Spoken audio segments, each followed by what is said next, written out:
This video is going to show you the steps on how you can type bold text in the Facebook mobile app.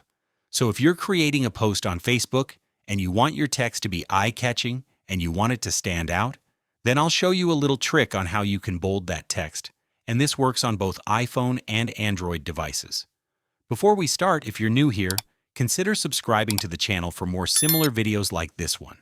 The first step is to open the Facebook mobile app, and then I'll create a new post. You can start writing anything you want, and I will type test post, just as an example. The Facebook app itself doesn't have a bold text feature built in, but don't worry because we'll select our text and copy it. After which you'll want to open your web browser and type bold text generator. Open any website from this list and then paste the text from your Facebook post.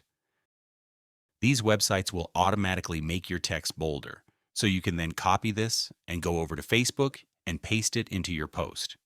These are the steps of typing bold text in Facebook, and you can also use this in a conversation when chatting with someone. Thank you so much for watching this video, everyone, and I will see you in the next one.